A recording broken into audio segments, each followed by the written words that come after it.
नमस्कार दोस्तों, मैं सुरेंद्र सारण आपका एपेक्स क्लासेस यूट्यूब चैनल पर हार्दिक स्वागत व अभिनंदन करता हूं।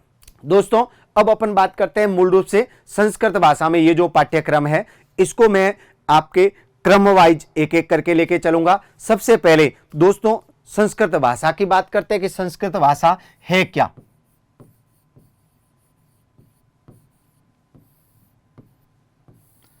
ये क्या है, इसमें किस प्रकार से प्रश्न बनते हैं, क्योंकि बहुत सारे विद्यार्थियों को, क्योंकि एक तरीके से परंपरागत भाषा के रूप में जानी जाती है, तो इससे संबंधित प्रश्न बनते हैं। तो उसमें जो आपके संस्कृत के लेखन होता है वो उसको पढ़ते ही बच्चों के मन में एक हेजिटेशन होने लगता है, एक भय पैदा होने लगता है कि हमें ये पढ़नी भी नहीं आती है, तो हम इससे संबंधित प्रश्नों को कैसे हल कर पाएंगे। इसलिए इसके भय से आप मुक्त रहिए, आप आराम से मेरे इस वीडियो को देखिए। इसमें मैं आपके लिए बहुत ही सरल तरीका आपके सामने प्रस्तुत करने वाला हूं। और सबसे पहले मेरे संस्कृत की जो मूल भूमिका है उसको आप आराम से समझिए। इस वीडियो को पूरे देखिए, इसको दोबारा देखिए। इसमें जो मैं चीजें लिखने वाला हूं उसका आप स्क्रीनशॉट ले सकते हैं, अलग से नोट्स बना सकते हैं।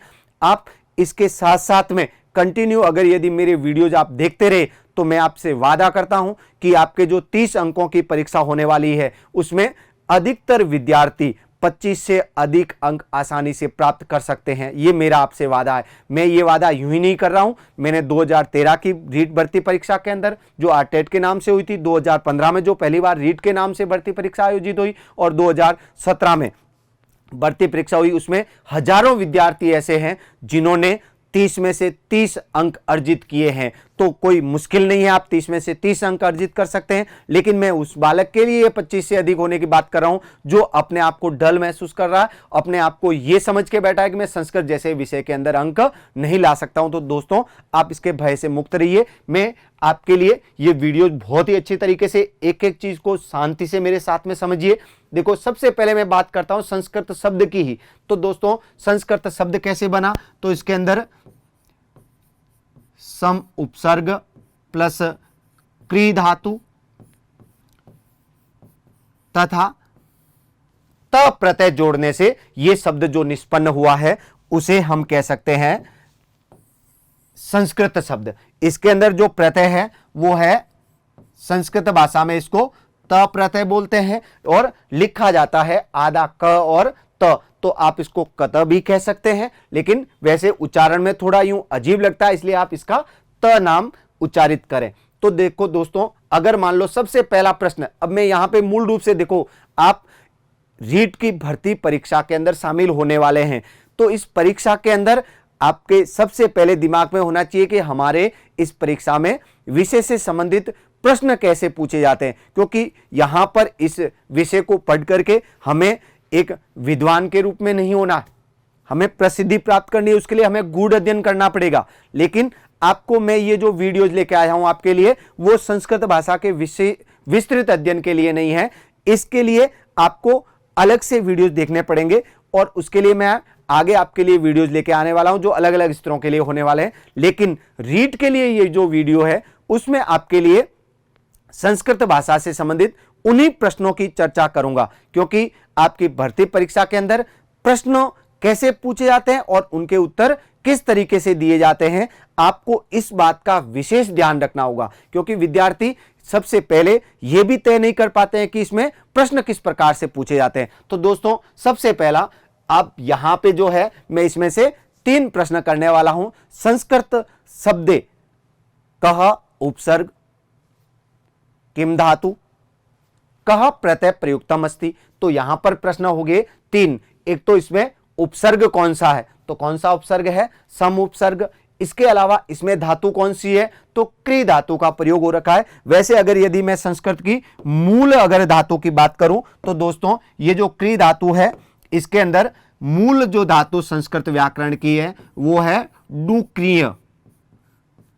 इसके अंदर डू का लोप हो गया और य का लोप हो गया, ये दोनों लोप होकर के पीछे क्री शेष रह करके इस शब्द के अंदर जुड़ा हुआ है। तो आपके वहां पर ऑप्शन के अंदर क्री धातु भी लिखी हुई आ सकती है और डू क्रिय धातु भी लिखी हुई आ सकती है। तो ध्यान रखें कि वो आपके, क्योंकि कई बार ऐसे नए जो शब्द मूल भाषा के अंदर प्रयुक्त होने वाले शब्द देकर के आपको भ्रमित करने का प्रयास किया जाता है। तो दोस्तों आप उसमें भ्रमित नहीं हो, क्योंकि इसके अंदर जो क्री लिखा हुआ वो मूल रूप से कौन सी धातु का है, डू क्रिय धातु का है। तो क्री धातु कह दें या डू क्रिय धातु कह दें, एक ही है।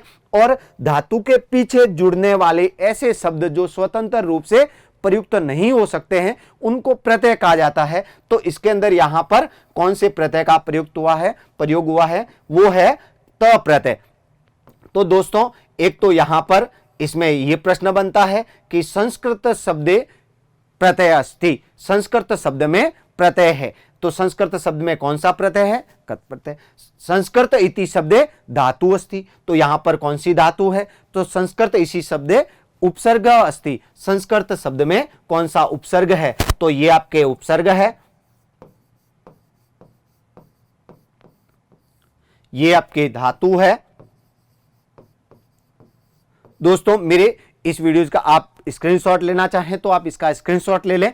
उपसर्ग, धातु और प्रत्यय, इन तीनों से मिलकर के जो शब्द बना हुआ है उसे ही कहा जाता है संस्कृत। ये संस्कृत। अब आगे यदि अपन बात करें दोस्तों, ये जो आपके लिए संस्कृत शब्द जिसकी मैं बात करने वाला हूं, अब यहां पे हम बात करते हैं कि वास्तव में संस्कृत जो शब्द है वो इस भाषा के लिए जो प्रयुक्त हुआ है वो किस प्रकार से है और संस्कृत भाषा क्या है। अब मैं बात करता हूं संस्कृत भाषा की।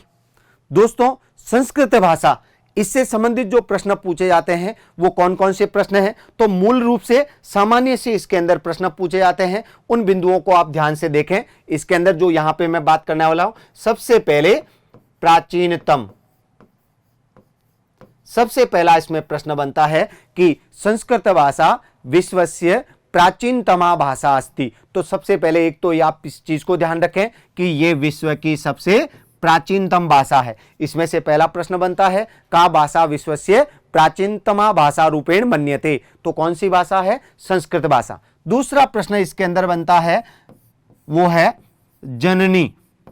देखो दोस्तों ये जो संस्कृत भाषा है वो विश्व की सबसे प्राचीनतम भाषा है और इसी भाषा के जो शब्द थे वो विश्व की अन्य सभी भाषाओं में प्रयुक्त हुए हैं, इसीलिए इसको विश्व की सभी भाषाओं की क्या कहा जाता है, जननी कहा जाता है। तो दोस्तों इसमें प्रश्न बनता है कि का भाषा विश्वस्य सर्वासाम भाषाणाम जननी रूपेण मता, तो कौन सी भाषा विश्व की सभी भाषाओं की जननी के रूप में माना जाता है, तो वो कौन सी भाषा है, संस्कृत भाषा। नेक्स्ट,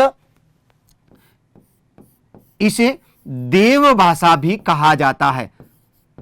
देव भाषा, प्राचीन काल में देवताओं के द्वारा प्रयुक्त भाषा कौन सी मानी गई है, तो वह कौन सी भाषा मानी गई है, संस्कृत भाषा। इसके अलावा दोस्तों देखिएगा इसके अंदर कि इसे देव शब्द के लिए अपन सुर भाषा का प्रयोग कर सकते हैं,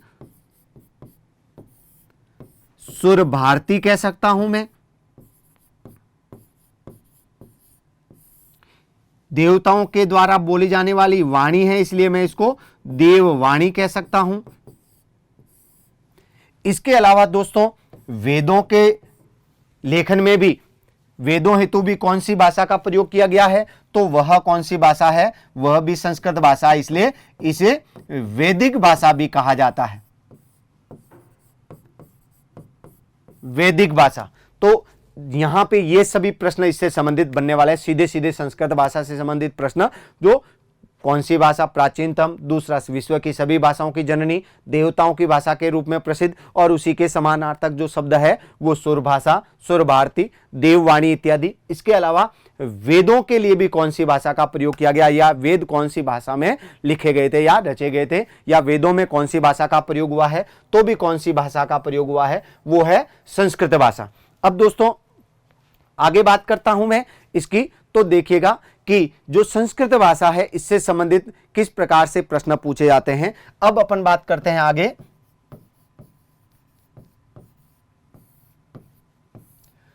संस्कृत भाषा। संस्कृत भाषा से संबंधित जो मैंने आपको सामान्य से प्रश्न बनने वाले हैं वो मैंने आपको बता दिए। अब देखो दोस्तों ये जो है इस संस्कृत भाषा के अंदर मुख्य रूप से एक भाषा होने की वजह से इसमें जो मुख्य हमारे जो पढ़ने का एक क्रम रहेगा, मैं उस पर बात करता हूं। सबसे पहले तो आपको इसमें बताना चाहूंगा कि हम सबसे पहले इसमें पढ़ेंगे, वो पढ़ेंगे वर्ण, क्योंकि किसी भी भाषा की सबसे छोटी इकाई जिनसे मिलकर के ये भाषा बनी हुई है वो है आपके वर्ण। वर्ण से आगे की जो प्रक्रिया रहती है, वर्णों को मिला करके शब्द बनाए जाते हैं। तो वर्णों को शब्द बनाने की प्रक्रिया, यानी कि यहां पर वर्णों को मिलाने की जो प्रक्रिया है, जिसको अपन यहां पर कह सकते हैं संधि। तो वर्ण दूसरा हमारा टॉपिक रहने वाला है, वो है संधि। इसके अलावा वर्णों के बाद में और संधि के बाद में आपकी जो शब्द संरचना होने के बाद में उसको पद बनाने के लिए, हमारे संस्कृत भाषा के अंदर शब्दों का वाक्यों में प्रयोग करने के लिए उसको पद बनाया जाता है। और इसके लिए हम यहां पर पढ़ने वाले हैं, वो है आपके शब्द रूप, धातु रूप।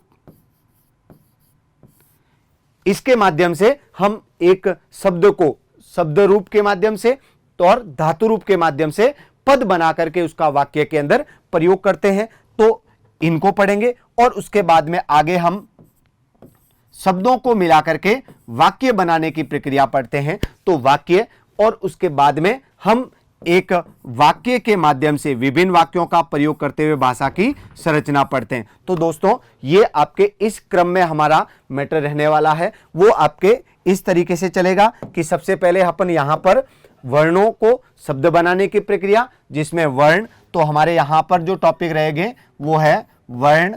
इसके अलावा संधि, शब्द रूप, धातु रूप,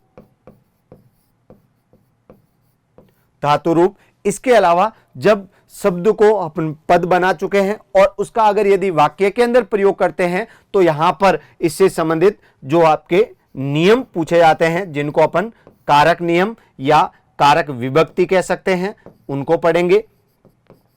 इसके अलावा इसके जो वाक्य बनाने के कुछ नियम हैं उनको अपन यहां पर पढ़ेंगे, जिनमें आपके संज्ञा, सर्वनाम, विशेषण, विशेष्य। इसके अलावा मुख्य जो रूप से जो यहां पर वर्णों को शब्द बनाने की प्रक्रिया है, इसके अंतर्गत कुछ चीजें और यहां पर अपन पढ़ने वाले हैं। उसमें आपके प्रत्यय, उपसर्ग, ये हमारे मुख्य रूप से क्रम रहेगा। तो दोस्तों, इसके अंदर वर्ण, संधि, इसके अलावा शब्द रूप, धातु रूप, फिर कारक विभक्ति, और इसके अलावा संज्ञा, सर्वनाम, विशेषण, विशेष्य, और इसके अलावा अनुवाद। अनुवाद, ये हम चीजें इस क्रम में पढ़ेंगे। तो सबसे पहले यहां जो क्रम रहेगा उसको मैं यहां पे वापस लिख रहा हूं। देखें, तो सबसे पहले इसमें जो क्रम रहेगा हमारे संस्कृत के विषय के अंदर जो पढ़ने का कौन कौन से टॉपिक अपन विषय वाइज पढ़ेंगे, उनमें सबसे पहला जो क्रम रहेगा वो है, सबसे पहले अपन पढ़ेंगे वर्ण। वर्ण के बाद में अपन जो पढ़ने वाले हैं वो है संधि। संधि, उसके बाद में अपन जो पढ़ेंगे वो है प्रत्यय। प्रत्यय के बाद में अपन पढ़ेंगे वो है उपसर्ग। इन बिंदुओं को पढ़ने के बाद में हम आगे जो मुख्य रूप से पढ़ने वाले हैं वो आपके है अनुवाद। ये एक सबसे महत्वपूर्ण है, जिसके अंतर्गत आप संस्कृत भाषा से संबंधित जितने भी प्रश्न बनते हैं उन पे विचार करते हैं। और अगर यदि ये आपने बहुत अच्छी तरीके से पढ़ लिया तो 100% मैं कहता हूं कि आप 25 से अधिक अंक बहुत ही आसानी से अर्जित कर सकते हैं। क्योंकि संस्कृत भाषा में सबसे जो मुख्य विद्यार्थियों के मन में एक मुद्दा रहता है वो रहता है कि संस्कृत भाषा में लिखे हुए प्रश्नों को समझना। तो उसके लिए आपको ये बहुत ही अच्छी तरीके से पढ़ना होगा मेरे साथ। तो अनुवाद के अंदर जो मुख्य रूप से अपन इन टॉपिकों को पढ़ेंगे वो टॉपिक आपके रहेंगे शब्द रूप, धातु रूप, शब्द रूप, धातु रूप। इसके अलावा कारक, विभक्ति,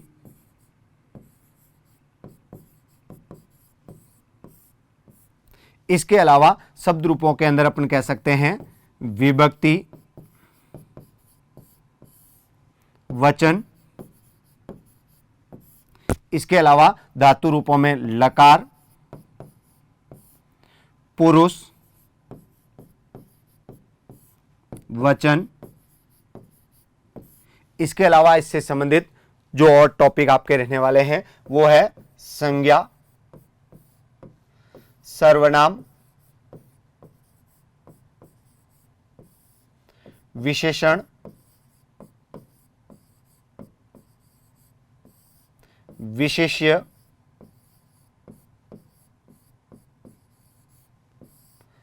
ये आपके मुख्य रूप से इस अनुवाद वाले भाग में जो इस पाठ्यक्रम का सबसे महत्वपूर्ण हिस्सा है और इसी की सहायता से ही आप बाकी के संस्कृत के प्रश्नों को समझने के लिए आसान हो जाते हैं, वो आपके लिए बहुत ही सरल बन जाते हैं। अगर यदि मैं बात करूं जो हमारे पीछे वाला पोर्शन, दूसरा भाग जो मैंने अभी आपको पीछे बताया कि शिक्षण वाला भाग है, उसको समझने के लिए, क्योंकि जो शिक्षण के प्रश्न होते हैं वो भी संस्कृत भाषा में लिखे हुए होते हैं, इसलिए उनको समझने के लिए आपको इस भाग को बहुत ही अच्छी तरीके से पढ़ना होगा। तो अब अपन बात करते हैं सबसे पहले संस्कृत भाषा के मूल उन चीजों की जिसमें अपन बात करेंगे सबसे पहले वर्णों के बारे में।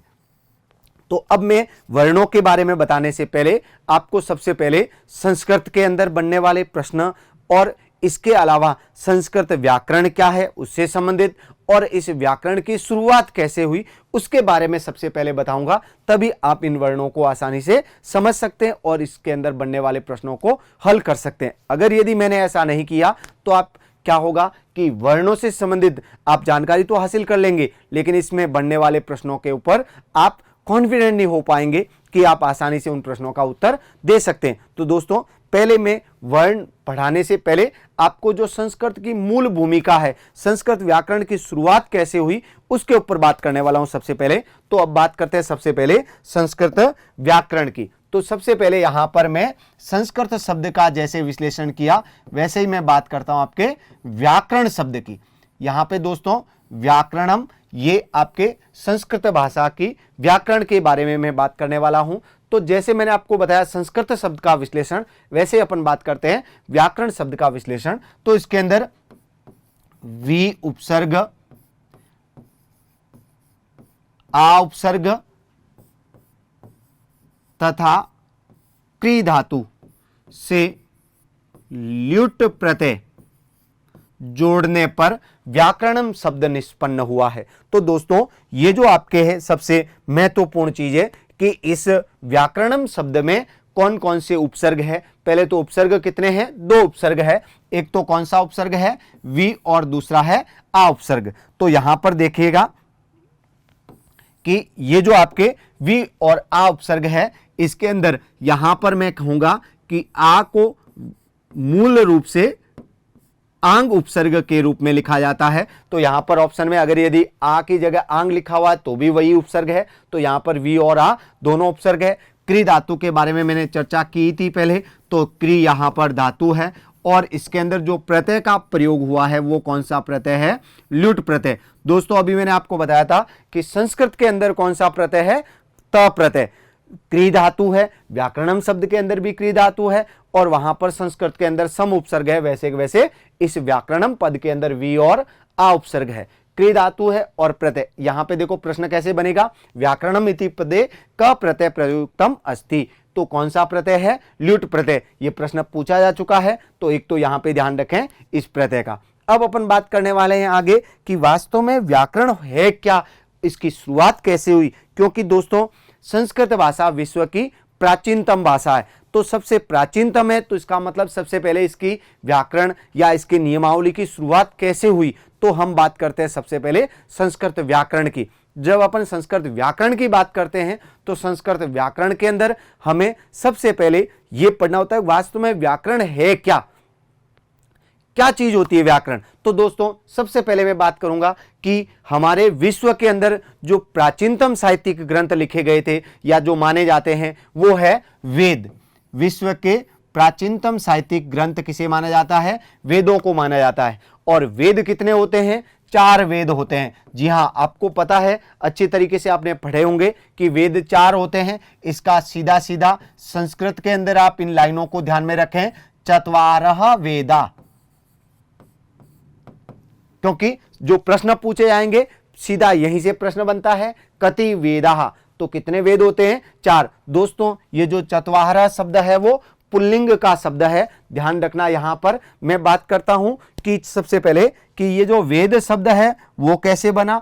तो दोस्तों देखेगा इसके अंदर कि वेद शब्द है वो विद धातु, जिसका अर्थ होता है जानना या ज्ञान, विद धातु से घय प्रत्यय प्रयुक्त होने से वेद शब्द निष्पन्न हुआ है।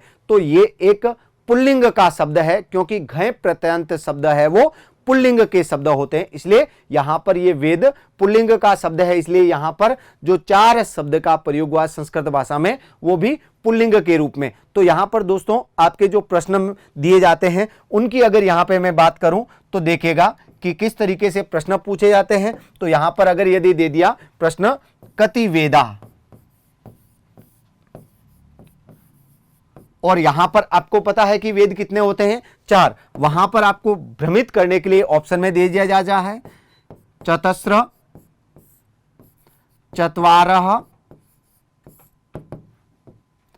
चत्वारि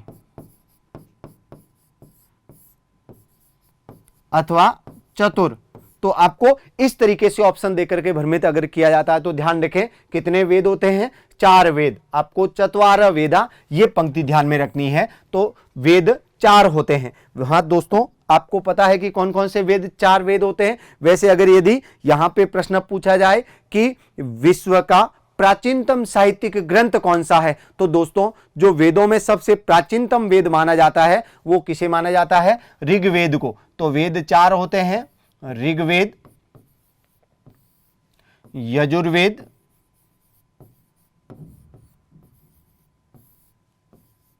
सामवेद, अथर्ववेद। ये 4 वेद होते हैं दोस्तों।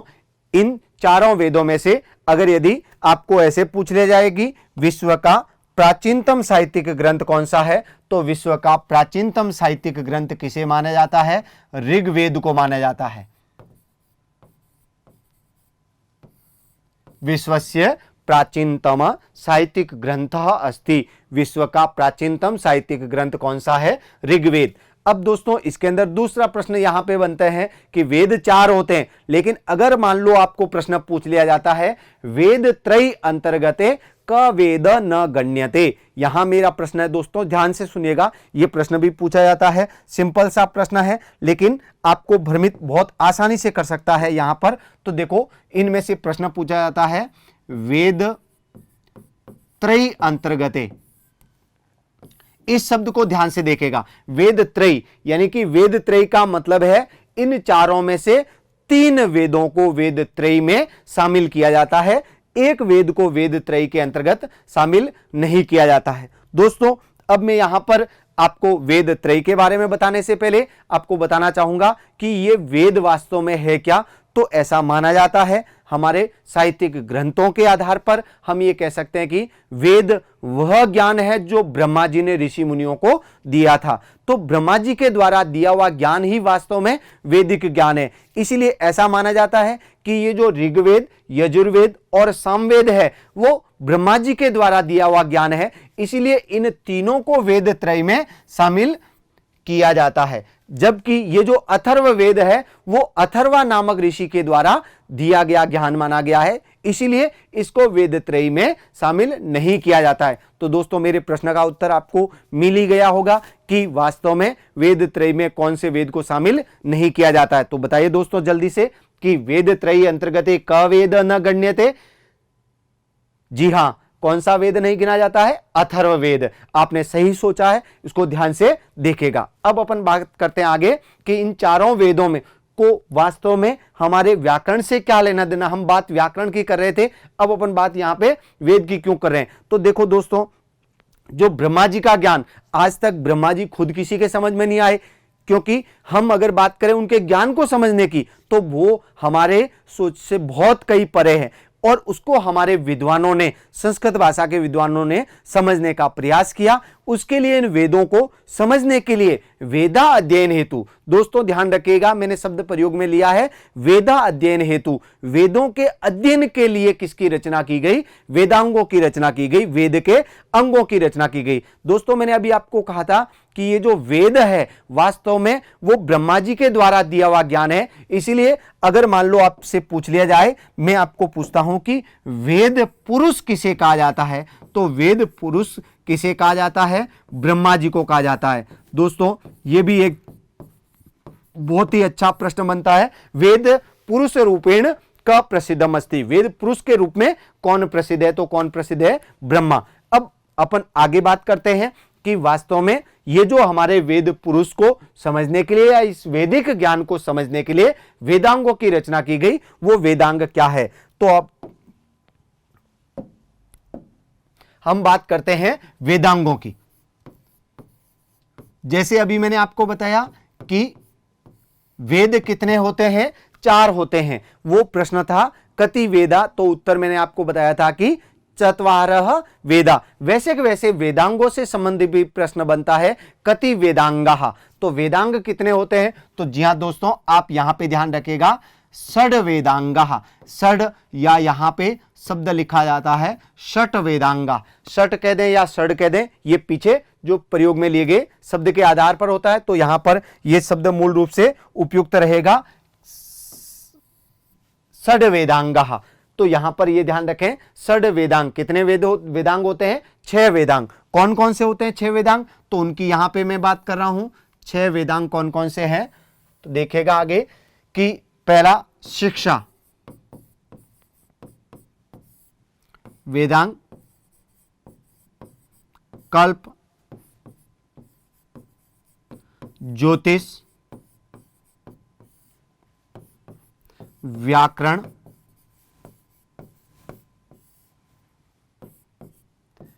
निरुक्त और छंद, ये 6 वेदांग माने गए हैं। तो सीधा सा उत्तर आपका आता है कि कितने वेदांग होते हैं? 6 वेदांग। कौन कौन से वेदांग नहीं है? तो इन 6 के अलावा कोई वेदांग नहीं होते। आप इसका स्क्रीनशॉट ले लीजिए, क्योंकि यहां पे प्रश्न पूछा जाता है अधोलिखितेषु क वेदांग रूपेण न अस्ति, कौन सा वेदांग के रूप में नहीं है, या क वेदांग अंतर्गते न गण्यते, किसको वेदांगों में नहीं गिना जाता है। वहां पर अगर यदि इन 6 शब्दों के अलावा ऑप्शन में कुछ और लिखा हुआ है तो उसको वेदांग नहीं माना जाता, क्योंकि वेदांग कौन कौन से होते हैं? शिक्षा, कल्प, ज्योतिष, व्याकरण, निरुक्त और छंद, ये 6 वेदांग होते हैं। दोस्तों अब मैं बात करता हूं, अभी मैंने आपको बताया कि वेद पुरुष किसको कहा जाता है? ब्रह्मा को कहा जाता है। और उस वेद पुरुष या उस वेद पुरुष के द्वारा दिए हुए ज्ञान को, वेदों को समझने के लिए ही, वेदों के अध्ययन के लिए ही किसकी रचना की गई? वेदांगों की रचना की गई, और वही वेदांग 6 वेदांग है। तो उन वेदांगों को जब किसी पुरुष को समझते हैं तो जैसे एक पुरुष के अंग होते हैं, वैसे वैसे इन वेदांगों को भी वेद पुरुष के अंगों के रूप में कहा गया, अंगों के रूप में माना गया। तो इसमें शिक्षा वेदांग को कौन सा अंग माना गया, उससे संबंधित भी प्रश्न पूछा जाता है कि अगर मान लो शिक्षा वेद पुरुषस्य उच्यते, ऐसा प्रश्न पूछा जाता है, शिक्षा को वेद पुरुष का कौन सा अंग माना जाता है? तो ध्यान रखें दोस्तों, शिक्षा को वेद पुरुष की क्या कहा जाता है? नासिका। जी हां, यहां पर अगर यदि वेद पुरुष के अंग को देकर के पूछ लिया कि वेद पुरुषस्य नासिका रूपेण का वेद मन्यते, तो वेद पुरुष की नासिका के रूप में कौन सा वेद माना जाता है? आपके शिक्षा को वेद पुरुष की नासिका माना जाता है। वैसे वैसे वेद पुरुष के हस्त, हस्त यानी हाथ, तो वेद पुरुष को जो हाथ है वो कौन से वेदांग को माना जाता है? कल्प वेदांग को। नेक्स्ट ज्योतिष, तो वेद पुरुष के ज्योतिष वेदांग को वेद पुरुष के नेत्र के अंग के रूप में जाना जाता है। तो यहां पर पूछा जाता है वेद पुरुषस्य नेत्रम उच्यते, वेद पुरुष के नेत्र कहा जाता है। किसको कहा जाता है? नेक्स्ट अपन बात करते हैं व्याकरण, तो व्याकरण को वेद पुरुष के मुख के रूप में जाना जाता है। तो ध्यान रखें, अगर मान लो प्रश्न सीधा सा यहां बनता है, व्याकरणम वेदस्य उच्यते, व्याकरण को वेद का कौन सा अंग कहा जाता है? तो कौन सा अंग कहा जाता है? मुख। दोस्तों, हमारे शरीर के अंदर अगर यदि बात करें या किसी व्यक्ति विशेष को पहचानने की बात करें तो उसमें सबसे जो हमारा मुख्य प्रधान अंग होता है वो होता है मुख। इसीलिए अगर मैं इन सभी वेदांगों में बात करूं तो सबसे प्रधान वेदांग कौन सा है? व्याकरण। दोस्तों, अब तो आपको पता चल ही गया होगा कि वास्तव में व्याकरण है क्या। तो व्याकरण क्या है? एक वेदांग है जिसकी रचना क्यों की गई? वेदों को समझने के लिए, वेदों के अध्ययन के लिए व्याकरण रूपी एक शास्त्र की रचना की गई थी, जो हमारे इस संस्कृत साहित्य के अंदर आगे हमारे ज्ञान को बढ़ाने के लिए हम आज तक इसको पढ़ते आ रहे हैं। और इसी तरीके से अन्य सभी भाषाओं का और उन भाषाओं को समझने के लिए व्याकरण की शुरुआत हुई। तो हम बात करते हैं कि इन सभी वेदांगों में सबसे प्रधान वेदांग कौन सा है। तो दोस्तों, यहां पे आपके इस प्रश्न को ध्यान रखें कि सबसे प्रधान वेदांग कौन सा है? क वेदांग वेदांगेषु प्रधान वेदांग रूपेण प्रसिद्धम अस्ति। तो कौन सा वेदांग इन सभी वेदांगों में प्रधान वेदांग के रूप में माना जाता है? तो ध्यान रखें कौन सा है वो आपके प्रधान वेदांग। प्रधान वेदांग के रूप में कौन सा जाना जाता है? व्याकरण वेदांग को सबसे प्रधान वेदांग माना जाता है और उसे वेद पुरुष का कौन सा अंग माना जाता है? मुख माना जाता है। अब आगे अपन बात करते हैं, निरुक्त को वेद पुरुष के श्रोत्र के रूप में जाना जाता है। जी हां दोस्तों, श्रोत्र का अर्थ होता है कान, और वेद पुरुष के जो छंद को कौन सा अंग माना गया है? वो माना गया है पाद अथवा चरण, पाद अथवा चरण। तो दोस्तों देखिए, आप इन प्रश्नों को बहुत अच्छी तरीके से तैयार कर सकते हैं कि इनमें से अब जो मैंने आपके सामने सामग्री लिखी है इसमें से कितने प्रश्न बन जाते हैं। तो सबसे पहले मैं बात करूंगा यहां पर उन प्रश्नों की। आपने स्क्रीनशॉट ले लिया होगा, इसलिए मैं स्क्रीन से हटा, आप ध्यान देखें आगे कि इसमें से कौन कौन से प्रश्न बन सकते हैं। तो आपके सामने ये जो वेदांग दे रखे हैं, इन वेदांगों को प्रश्न में दे करके आपको ये नीचे जो मैंने अंगों के नाम लिखे हैं ये पूछे जा सकते हैं, और अंगों को दे करके वेदांगों के प्रश्न पूछे जा सकते हैं। अगर यदि मान लो पूछ लिया वेद पुरुषस्य पादौ उच्यते, वेद पुरुष के पैर कहलाते हैं, किसको कहा जाता है? तो वहां पर ऑप्शन के अंदर आपके दिया हुआ होगा शिक्षा, कल्प, व्याकरण, छंद। तो दोस्तों कौन सा राइट होगा? हाँ, छंद राइट होगा, क्योंकि वेद पुरुष के पाद अथवा चरण कौन से वेदांग को कहा जाता है? छंदों को। अब मैं अगर यदि बात करूं हमारे रीट के पाठ्यक्रम की, तो दोस्तों इसके अंदर हमारे सिलेबस में एक तो शामिल किया गया है वो आपके है व्याकरण, व्याकरण, और दूसरा है छंद। तो यहां पर मैं आपको उसके बारे में बताऊंगा कि व्याकरण क्या होती है और हम व्याकरण की शुरुआत कैसे करते हैं, या संस्कृत के अंदर इसकी शुरुआत कैसे हुई उसके बारे में। और इसके अलावा आगे अपन उसी व्याकरण के अंदर एक टॉपिक के रूप में इन छंदों को भी पढ़ेंगे। तो इन वेदांगों में से हमारी दो वेदांगों का जो थोड़ा बहुत ज्ञान है हम इस रीट परीक्षा के पाठ्यक्रम के अंतर्गत अगर यदि पढ़ते हैं तो उससे संबंधित प्रश्नों को आसानी से हल कर सकते हैं। सबसे पहले अगर यदि अब मैं बात करूं व्याकरण की,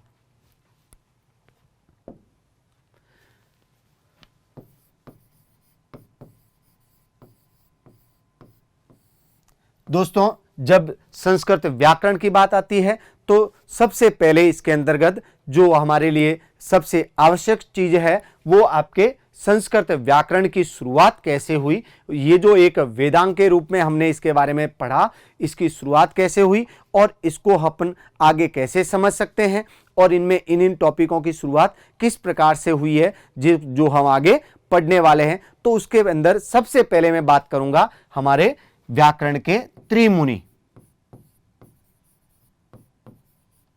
व्याकरण के त्रिमुनि, यानी कि संस्कृत व्याकरण में 3 मुनियों के बारे में प्रश्न आता है, चर्चा होती है, जो सबसे महत्वपूर्ण है, क्योंकि उनकी चर्चा के बगैर अगर यदि अपन व्याकरण की शुरुआत करते हैं तो उसको समझने में बहुत ही हमें दिक्कतों का सामना करना पड़ता है। उसके लिए सबसे पहले मैं बात करूंगा व्याकरण के त्रिमुनियों की। व्याकरण के त्रिमुनियों में सबसे पहला ही प्रश्न पूछा जाता है, क मुनि त्रिमुनि अंतर्गते न गण्यते, कौन से मुनि को त्रिमुनियों में नहीं गिना जाता। तो उन्हें उन्हीं 3 मुनियों के नाम हमें पता होना चाहिए। सबसे पहले मुनि का नाम है दोस्तों पाणिनि, नंबर 2 कात्यायन, या इन्हीं का दूसरा नाम है वररुचि। तीसरे मुनि है पतंजलि। तो दोस्तों इन तीनों मुनियों के नाम आपको याद रखने हैं, क्योंकि यहां सीधा सा प्रश्न यह बनता है कि कौन से मुनि को त्रिमुनियों में शामिल नहीं किया जाता है, तो पाणिनि, कात्यायन अथवा वररुचि। अब मैं इन तीनों के बारे में आपको एक एक के बारे में पहले बताऊंगा। सबसे पहले अगर यदि मैं बात करूं पाणिनि की, तो यहां पर हम बात करते हैं पाणिनि की। सबसे पहले पाणिनि के ग्रंथ का नाम है अष्टाध्यायी। दोस्तों 8 अध्यायों का समूह होने के कारण इसका जो नाम निश्चित किया गया वो है अष्टाध्यायी। तो सबसे पहला ही प्रश्न यहां से बनता है कि अष्टाध्यायी इत्यस्य रचनाकार रूपेण प्रसिद्धमस्ति, या अष्टाध्यायी इत्यस्य रचनाकार अस्ति। कौन से रचनाकार है, तो कौन है, पाणिनि को अष्टाध्यायी का रचयिता माना जाता है। और या फिर आपको पूछा जाता है कि पाणिनि के द्वारा रचित ग्रंथ कौन सा है, तो कौन सा ग्रंथ है, अष्टाध्यायी। अब मैं बात करता हूं अष्टाध्यायी के बाद में जो कात्यायन अथवा वररुचि के द्वारा लिखे गए ग्रंथ की, तो उनका जो ग्रंथ है उसका नाम है वार्तिक।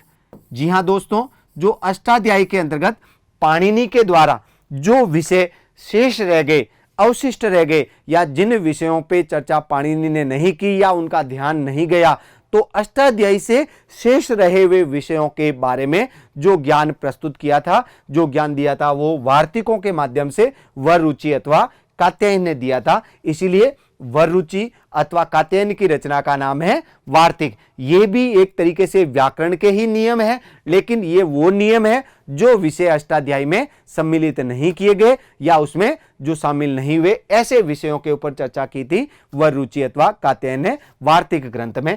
नेक्स्ट इसके बाद में बात करते हैं पतंजलि के ग्रंथ की। तो पतंजलि के द्वारा लिखा हुआ ग्रंथ कौन सा है, महाभाष्य। महाभाष्य। तो दोस्तों सबसे पहले अगर यदि मैं बात करूं कि इन तीनों ग्रंथों तथा इनके रचनाकार का सीधा सा प्रश्न बनता है, एक प्रश्न पूछा जा चुका है, महाभाष्य इत्यस्य रचनाकार अस्ति। महाभाष्य इसके रचनाकार कौन है, या फिर प्रश्न पूछा जा सकता है पतंजलि इत्यनेन आकारित ग्रंथस्य नाम अस्ति। पतंजलि के द्वारा रचे गए ग्रंथ का नाम कौन सा है, तो पतंजलि के द्वारा रचे गए ग्रंथ का नाम क्या है, महाभाष्य। ऐसे कैसे कात्यायन का ग्रंथ है वार्तिक, ऐसी ही पाणिनि का ग्रंथ है अष्टाध्यायी। अब बात करते हैं दोस्तों सबसे पहले तो इन तीनों की कि अष्टाध्यायी में पाणिनि के द्वारा क्या लिखे गए थे। तो दोस्तों देखिए, अष्टाध्यायी में जो चीजें पाणिनि ने लिखी उनको यहां पे कहा जाता है व्याकरण के सूत्र। तो अष्टाध्यायी में पाणिनि ने सूत्र लिखे, वररुचि अथवा कात्यायन ने वार्तिकों में वार्तिक लिखे, तथा महाभाष्य में अष्टाध्यायी के सूत्रों तथा वार्तिककार के वार्तिकों की जो व्याख्या की गई, उदाहरण सहित व्याख्या। यहां पे ध्यान रखिएगा कि महाभाष्य में उदाहरण सहित व्याख्या की गई। दोस्तों ये जो चीजें हैं ये सबसे महत्वपूर्ण है कि वास्तव में इस अष्टाध्यायी में लिखा क्या गया था। तो अष्टाध्यायी में क्या लिखा गया, सूत्र लिखे गए, और वार्तिककार के द्वारा वार्तिक में क्या लिखे गए, वार्तिक लिखे गए। इसलिए यहां पे भ्रमित हो जाते हैं कि वास्तव में जैसे पाणिनि ने सूत्र लिखे तो अष्टाध्यायी में लिखे। यहां पर यह ध्यान रखना है वार्तिककार ने वार्तिक लिखे और उनके ग्रंथ का नाम भी क्या है, वार्तिक है। वैसे यहां पर महाभाष्य के अंदर इन वार्तिकों तथा सूत्रों की व्याख्या की गई। अब मैं यहां पर थोड़ा डिटेल में जाते हुए आपको सबसे पहले पाणिनि के बारे में, उनके ग्रंथ के बारे में, उनके सूत्रों के बारे में बनने वाले प्रश्नों पर चर्चा करूंगा। उसके बाद में वार्तिककार के बारे में, और उसके बाद में पतंजलि के बारे में। तो मैं अभी जैसे आपके सामने बार बार नाम ले रहा हूं वार्तिककार या सूत्रकार, तो दोस्तों यहां पे देखिएगा कि ये अष्टाध्यायी के अंदर पाणिनि ने सूत्रों की रचना की, इसीलिए इनका एक उपनाम भी है, वो है आपके सूत्रकार।